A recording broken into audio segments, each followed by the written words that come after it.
દર્શન કરીએ, રામાપીરના દર્શન કરીએ તો એની અંદર જે ગુણ છે ને, જે દેવના અંદર જે ગુણ છે આપણી અંદર આવે.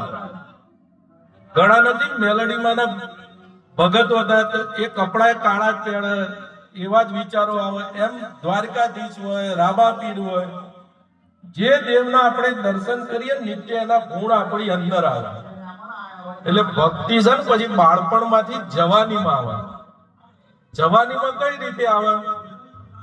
એ દેવ પછી મંદિર પૂરતા ના રહે, પછી દરેકમાં જે રમી રહ્યો છે ને એ રામ માણસ માણસમાં દેખાય. મંદિર કોને બનાવ્યું? આપણે માણસે. પણ માણસ કોને બનાયા? ભગવાને. તો આ મંદિર કોનું છે? જેમ આ મંદિર સાચવવાની જવાબદારી આપણી છે, એમ આ ભગવાને બનાવેલા મંદિરની સાચવવાની જવાબદારી કોની? આપણી. હવે માણસ બનાયા ભગવાને, તો ભગવાનનું મંદિર આપણાથી બગાડાય? ના બગાડાય. એટલે સંતોએ કીધું, ગીતામાં કૃષ્ણ ભગવાને અર્જુનને કીધું, ઈશ્વર સર્વભૂતાનામ હૃદયસુ તિષ્ઠતિ અર્જુન, પ્રાણી માત્રના હૃદયમાં હું જ છું. એટલે હવે આપણી ભક્તિ બાળપણમાંથી જવાનીમાં આવે ને ત્યારે માણસ માણસે ભગવાનના દર્શન થાય. હવે માણસ માણસે ભગવાનના દર્શન કઈ રીતે કરવાના? જો જ્ઞાન છે ને, જ્ઞાન, વેદ શાસ્ત્રનું જ્ઞાન રાવણને કેટલું હતું? બધા જ શાસ્ત્રો કંઠસ્થ હતા, બધું જ જ્ઞાન હતું. આમાં ભગવાન, આમાં ભગવાન, આમાં ભગવાન, બધાના ભગવાન જ છે. પણ છતાંય એની દ્રષ્ટિ બગડી. સીતાજીને જોયા ને એટલે દુર્ગુણ ઉભો થયો. કોઈની બેન દીકરી જોઈને આપણી દ્રષ્ટિ બગડતી હોય તો વાંચેલું શાસ્ત્રનું જ્ઞાન કોઈ દિવસ કામમાં લાગશે નહીં. કેમ? શાસ્ત્રનું જ્ઞાન ક્યારે કામમાં લાગે એ કહું તમને. જ્યારે રામાયણમાં તુલસીદાસજી એવું કીધું કે સિયા રામમય સબ જગ જાની કરહુ પ્રણામ જોરી જુગ પાની. હર સ્ત્રીમાં સીતાજી, હર પુરુષમાં હું રામના દર્શન કરું છું. જો તમને કઈ બીજું દેખાય તો જ દ્રષ્ટિ બગડે, ને દ્રષ્ટિ બગડે જ નહીં કોઈ દિવસ. કોઈ પુરુષના અંદર તમારા ભાવ બગડતા હોય, એની પર ક્રોધ આવતો હોય, એની પર આમ ખાર ચડતો હોય તો સમજવાનું કે તમે રામ નથી જોતા, વ્યક્તિના દર્શન કરો છો. તો જ આ દુર્ગુણ આપણી અંદર આવે, નહીં તો આવે નહીં. હવે ભક્તિ જવાનીમાં છે. સીતાજીના રામના દર્શન કરો છો એટલે જવાની સુધી બરાબર છે, હજુ ભક્તિ કરો છો. પણ ભક્તિ પરિપક્વ ને પાકી ક્યારે કહેવાય? હવે ભક્તિ જવાની ગડપણમાં.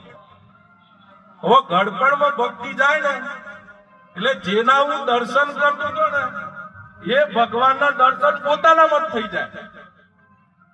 હવે જયારે પોતાનામાં ભગવાનના દર્શન થઈ જાય ત્યારે પોતે જ ભગવાન થઈ જાય.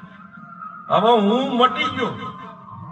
જેમ સવારામ સાહેબ થઈ ગયા ને પીપળીમાં, એમને એવું કીધું કે જ્યાં સુધી હું હતો ને, હું એટલે અહંકાર, ત્યાં સુધી રામે નહોતા વેદ ન વાણી. હવે હું ગયો અને હરી આયા. સાચું કઉ છું સેલાણી, મિથ્યા મેં નહીં બાબુ. હું જૂઠું નથી બોલતો. મિથ્યા એટલે હું જૂઠું નથી બોલતો. હું હતો ત્યારે રામજી નહોતા વેદ ન વાણી. હું ગયો અને પછી હરી આયા. સાચું કઉ છું સેલાણી. હું સાચું કઉ છું, જ્યાં સુધી અહંકાર હોય ત્યાં સુધી ભગવાનના દીદાર પોતાની અંદર થાય નહીં. હવે અહંકાર કઈ રીતે આવે? અહંકાર ને મારવાની વાત કરી, પણ અહંકાર આવે છે ક્યાંથી? અહંકાર ને રહેવાનું ઠેકાણું છે કર્તાપદ. હું કરું છું એ ભાવ રહે ત્યાં સુધી અહંકાર હશે. જો આટલું બધું સત્કર્મ થયું, મંદિર બાંધ્યું, કોઈને જમવામાં પૈસા આપ્યા છે, કોઈ યજ્ઞમાં આપ્યા છે, કોઈને મંડપમાં આપ્યા છે, પણ જો એવો ભાવ થાય ને કે મેં એ પૈસા આપ્યા તો એ અહંકાર છે. અને ગીતાએ એવું કીધું,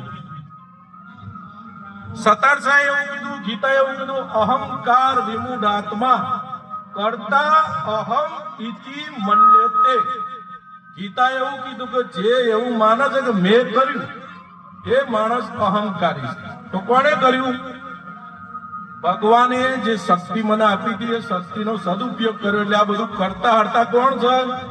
પરમાત્મા. તો અહંકાર આવશે નહીં. સતાર સાહેબ થઈ ગયા, સતાર સાહેબ ની વાણી સાંભળતા હશે બધા ભક્તો, ભજન ગાતા જ હશે. એમને એવું કીધું કે સત્કર્મ કરે ઓર ચૂપ રહે. સત્કર્મ કરવાનું પણ ચૂપ રહેવાનું. મેં કર્યું છે ભાવ આવો જોઈએ નહીં. એટલે કરતા પણ જશે ને એટલે સીધો જ અંદર આત્માનું જ્ઞાન કહો, ભગવાનનો સાક્ષાત્કાર કહો. કે જે વિરાટનું દર્શન અર્જુનને કરાવ્યું હતું ને ભગવાને, એ જ દર્શન આપણી અંદર થઈ જશે. એટલે બીજું લાંબુ કશું કહેવું નથી. સમયની મર્યાદા છે. ભક્તિ બાળપણમાં કઈ રીતે આવે, જવાનીમાં કઈ રીતે અને ગળપણમાં કઈ રીતે જાય એને આપણે શોર્ટમાં વાત કરી દીધી. સદગુરુ ભગવાન કી જય. પંકજ બાપુનો